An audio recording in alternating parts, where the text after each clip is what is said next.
साली डॉक्टर बाबासाहेब आंबेडकरांचा मजूर पक्ष होता।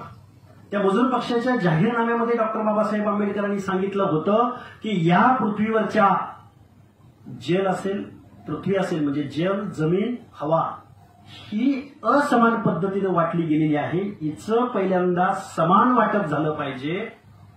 ही असमान वाटप, इथं असमानता आहे। इथं 18 पगड जातीची चातुर्वर्णीय व्यवस्था आहे। या व्यवस्थेमध्ये गेल्या हजारो वर्षाच्या कालावधीमध्ये ही मानवी जीवन जगण्याची संसाधनं काही ठराविक लोकांच्या हातामध्ये गेलेली आहेत। इथली राजसत्ता असेल, इथली जमीनधारणा असेल, इथल्या सगळ्या गोष्टी असतील काही ठराविक वर्गाच्या हातामध्ये आहेत। आणि तेव्हापासून आमचा 12 बलुतेदार, 18 बलुतेदार, भटका विमुक्त एका गावगाड्यामधल्या ठराविक मुखियाच्या सेवेसाठी राबतोय आजपर्यंत।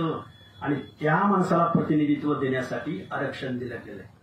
महात्मा फुले, राजर्षी शाहू महाराज, डॉक्टर बाबासाहेब आंबेडकर कशासाठी आरक्षण दिलं गेलं? काही लोक म्हणतात की आम्ही गरीब राहिलो, आमच्या जमिनी वाटल्या गेल्या, आता आमच्या जमिनीचं तुकडीकरण झालंय, आमची आता माणसं वाढली, पहिले आमची 10-20 एकर जमीन होती, आता आमची फक्त 1 एकर राहिली। अरे बाबा, तुझ्याच घरामध्ये लोकसंख्या वाढली आणि बाकीच्यांची लोकसंख्या वाढली नाही।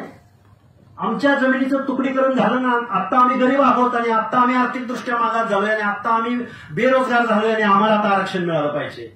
बाबांनो, आरक्षण गरिबी हटवण्यासाठी नाही, आरक्षण हे